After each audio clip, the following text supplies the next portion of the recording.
কবুতরকে প্রতিনিয়ত গোসল করালে কি কি উপকার পাবেন? হ্যালো ভিউয়ার্স, আসসালামু আলাইকুম। আমি শামসুল আছি আপনাদের সাথে, আপনাদের শামসুল কৃষ্ণ আমার ইউটিউব চ্যানেল। ভিউয়ার্স, আপনার কবুতরকে প্রতিনিয়ত আপনাকে গোসল করতে দিতে হবে। আপনি চাইলে সাদা পানি দিতে পারেন, অথবা আপনি চাইলে পানির সাথে পটাশ মিশিয়ে আপনি সপ্তাহে একবার পটাশ দিয়ে আপনার কবুতরগুলোকে গোসল করে দিতে পারেন। চাইলে আপনারা একটি বল ভাবে কিছুতে আপনি পানিটার সাথে পটাশ মিশিয়ে অথবা সাদা পানি আপনি দিবেন।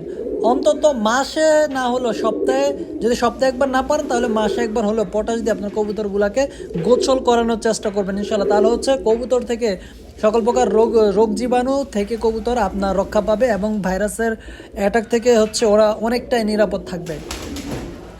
ভিউয়ার্স, কবুতরকে গোসল করানোর অনেক ফায়দা আছে। তো আমরা দেখতে পাচ্ছেন এখানে একটি সাদা বলের মধ্যে সাদা পানি দিয়ে দিয়েছে কবুতরকে।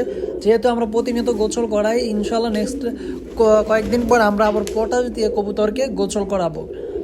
আপনার কবুতর যখন গোসল করবে তখন, যেহেতু আমরা দেখবেন আপনি যদি 1-2 দিন গোসল না করেন আমাদের কাছে অনেকটাই খারাপ লাগে, কারণ আমাদের বডিতে অনেকটাই ধুলাবালু জমে যায়। কবুতর এমন একটা প্রাণী, তাদেরও কিন্তু অনেক গায়ে ধুলাবালু এবং ময়লা কিন্তু আবর্জনা বাসা বেঁধে।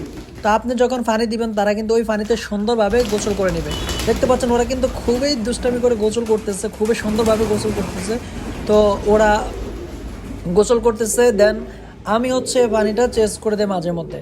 তবে আপনি পানিটা দেওয়ার সঠিক নিয়ম আপনি যেহেতু শীতকালে কিন্তু অত্যন্ত কেয়ারফুল থাকতে হবে, কারণ কবুতর যদি ঠান্ডা লেগে যায় ওই দিকে আপনাকে লক্ষ্য রাখতে হবে।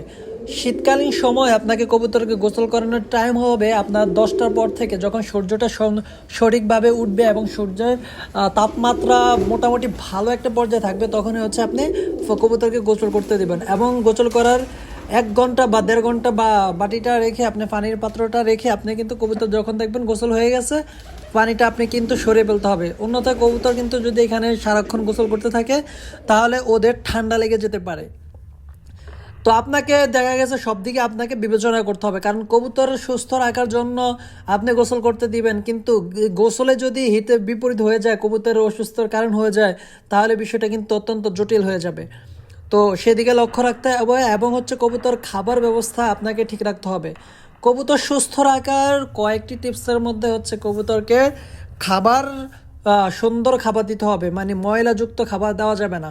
ফানি খাবার যদি আপনি খুবই যত্নশীল হন ফানি খাবারের মধ্যে, কবুতর আপনার কখনোই অসুস্থ হবে না। যদিও হয় অন্য কারণে হতে পারে, কারণ কবুতর সবচাইতে বেশি, মানে আমরা যত প্রাণী বলি, হাঁস মুরগি গরু ছাগল, এগুলো আমরা দেখতে পাই যে সম্পূর্ণ বেশিরভাগ রোগে আক্রান্ত হয় খাবারের মাধ্যমে, পানি এবং খাদ্যের মাধ্যমে ওদের বডিতে যে কোনো ভাইরাস অ্যাটাক করে। তো দেখা গেছে আমরা যদি খাবারটা সুন্দরভাবে পরিষ্কার করে রাখি এবং তাদের যে বাসা আছে ওইখানে যদি আমরা পরিষ্কার করে রাখি, তাহলে কিন্তু তাদের কোনো সমস্যা হবে না, ইনশাআল্লাহ তারা সুস্থ থাকতে পারবে। তো ভিউয়ার্স, আজকে ভিডিওটা এই পর্যন্ত। কবুতর সংক্রান্ত এবং কৃষি সংক্রান্ত যত ভিডিও আপনি চান এই চ্যানেলে পেয়ে যাবেন। এবং আপনি যদি নতুন কোনো ভিডিও চান যে কোনো টপিকের উপর, আমাদেরকে কমেন্টস করে জানাতে ভুলবেন না। আমরা আপনার কমেন্টের উপর ভিত্তি করে ভিডিওটা মেক করে আনবো ইনশাল্লাহ।